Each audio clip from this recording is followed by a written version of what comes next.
How do you bounce back? There's so much happening out there in our world today. People are in foreclosure, divorce, businesses are going belly up, and bouncing back takes rubber in your ancestry, doesn't it? Because it's so easy just to sit down and quit. It's so easy just to say, oh, God knows I'm no stranger to pain. How come these horrible things are happening to me? And, you know, I don't have answers to those questions. I'm not even sure you have answers to those questions. But what I want to talk about is, how do you bounce back? Now, I've had a life of bouncing back, so it's real easy for me to talk about this. First of all, you have to not feel sorry for yourself. You know, as hard as this may be, you have to give up self-pity. Think about it, okay? You know, it's so easy to feel sorry for ourselves. You know, someone hurt our feelings, so we mope around about that for 3 days. Or, you know, we run out of money, or our retirement got wiped out, or, you know, who knows what's going on with the economy. It's so easy to go, poor me, and feel sorry.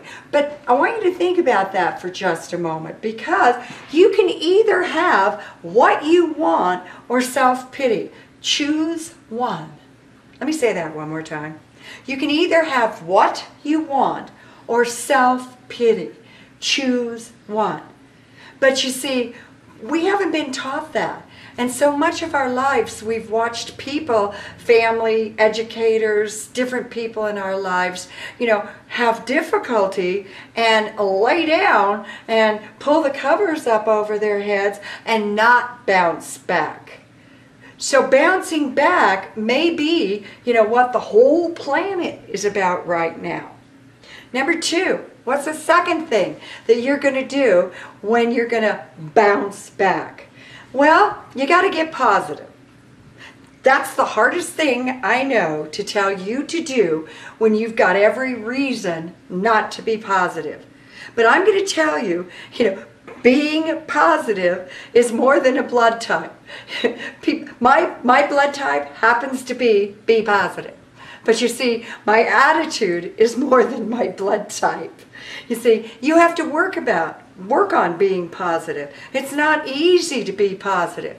You know, our default or automatic pilot that runs us, our thinking and all of our, you know, behavior and motivation kind of can go into that helpless victim place. So if you just had a life wipeout, you want to lay down and cry. Okay, go ahead. Lay down, cry your guts out for about 20 minutes, and then bounce back. You know, if you're waking up in the morning depressed, then you're doing what if, what if, what if? What if I never get out of this? What if I never get money? What if I run out of money? What if everybody leaves me? What if, what if? Don't even allow yourself to have that kind of a thought system for even a minute. You got to like work on yourself like you would an exercise program. This is going to work out. I'm going to be just fine. I'm going to make wonderful things happen. Now, we're hearing so much about the laws of attraction, what the bleep, the secret. This is so good for our whole planet right now because it all works. If you wake up and you figure out how to make yourself feel good, which isn't always easy when you're feeling bad. But I say to people all the time, what's so good about feeling bad? So get yourself feeling good. I don't care what you have to do. If you have to go watch a funny movie, if you have to go talk to wonderful people, and once you're feeling good, then you have to start focusing on what you want. Focus on what you want. Don't focus on what you don't want. You know, we watched Mom and Dad do that. I mean, I heard my whole life, oh, there's going to be another depression. Well, maybe there is, and maybe we're in it, and maybe there's not, but why be in it 12 million times? You know, I remember as a kid I was riding my horse and I was scared. And suddenly I had this thought. I'm 6 years old, and I had this thought. A coward dies 1,000 deaths. A brave woman dies but one. And I went, wow, that's so true. See, we have to manage our mind just like we manage anything else. Left unattended, what our mind does is what it heard, what it saw, the role models in our life, what they did. Kids are born with bounce back.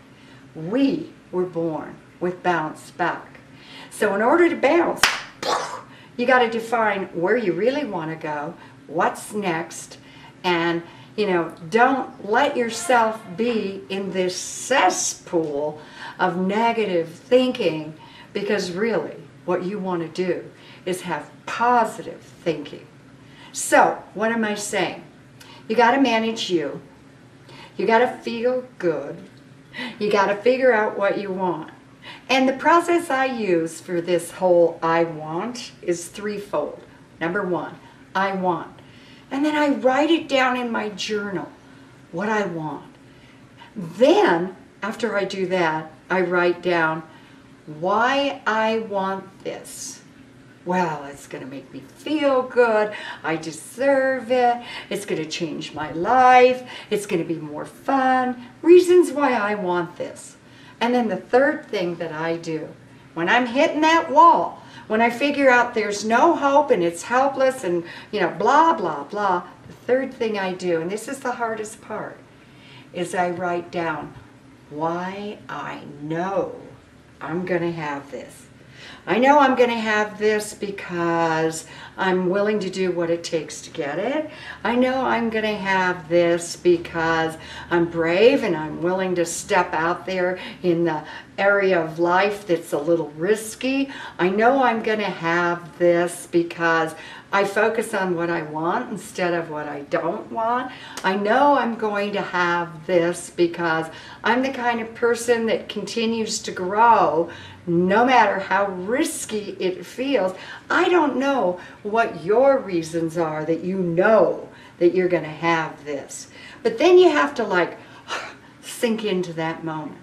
You have to let your knowing that you're going to have this run you a lot more than all that negative stuff. See, you got to watch your self-talk. Some of your self-talk is really positive, and some of your self-talk is really negative. Don't follow that negative self-talk. Just like you wouldn't follow a negative leader, and I don't want you to follow the negative part of your self-talk. I want you to have the steering wheel to your life. Yeah, bounce back.